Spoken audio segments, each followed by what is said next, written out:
Welcome, TEI family, to another episode of The Everyday Investor. Today, we have a very special guest. This person has dominated in industries from real estate to the trucking industry and so much more. Please help me welcome Tia Drain. How is it going, Tia? Hey, how you doing? I'm doing pretty good.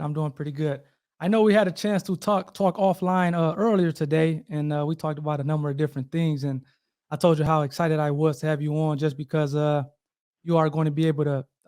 First of all, being the first woman guest here is, I think, is impressive. But I think you're going to be able to talk to a lot of different people, whether it's men or women, just based on a number the things that you have done over the course of the years. But specifically to women, Black women. And stay-at-home moms. Again, you have done so much, and I think as we get off into this conversation and kind of you talk a little bit about your story and the things that you're doing, uh, I think a lot of people are going to get some jewels from it. Again, you're involved in real estate.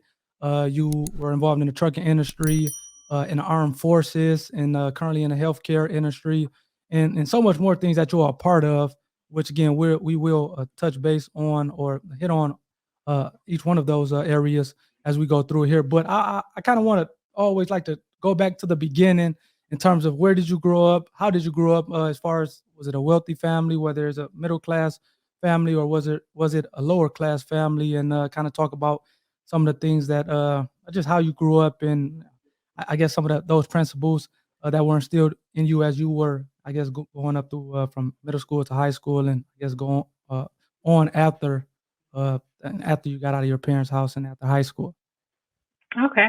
Well, I am honored to be here, and thank you for inviting me. I grew up in Muskegon, Michigan, Okay.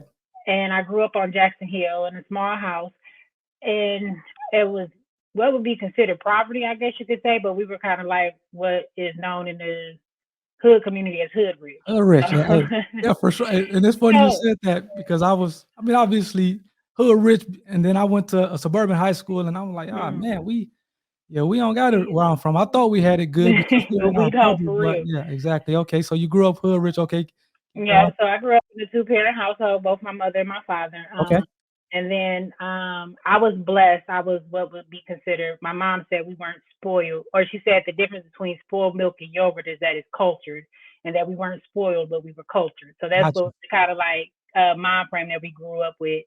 I went to Muskegon High School, and then after Muskegon High School, I went into Michigan State, and that's where I'm an alumni from. I did my 4 years there. Once I finished So, Michigan State, I entered into. Go so, ahead. so, so hold on. So, I guess growing up before, I guess getting to Michigan State or kind of making that decision to go to college as opposed to doing something else, uh, how was it growing up? Did your parents, because again, you were a lot further off than most in terms of growing up in a two-parent household. A lot of times, unfortunately, uh, you know, just people in general, especially in the African American community, grow up in a one-parent household.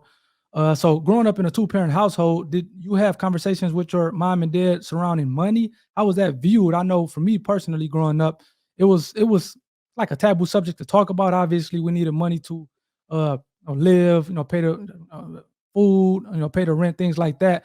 But we really didn't talk about it as far as investing and getting ahead. How was the conversation surrounding money and investing in your household? I was actually fortunate enough. My mother is an accountant, and my dad Oh, was wow. kind of somewhat of a carpenter. So Okay. I grew up with both the balance of book smart and street smart. Yeah, for sure.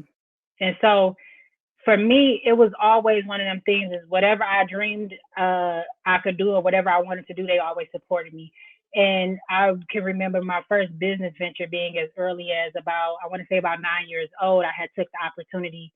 We had a cookie lady that was ended up being sick in the Okay. neighborhood. So I had took that opportunity to take her clients and her sales. So I had convinced my dad to take me to Gordon's Food Services to Okay. go buy these candy and different stuff like that. And we actually he had set up the candy stand in my room, and kids could come to my bedroom window and buy candy. So, and I've also watched, my mother and my father, they owned properties. They used to own real estate back in California, apartment complexes. They Wow. owned clothing stores, different things like that. My dad used to sell jewelry and different things. So I grew up always seeing the hustle and always seeing the entrepreneurship Right. spirit. And on my dad's side of the family, it's quite a few successful entrepreneurs. So I had that balance of my father's side, which was kind of like the hustlers, and then my mother's side, which was really into the church and the religious aspect and the family aspect. So I had a good balance of both.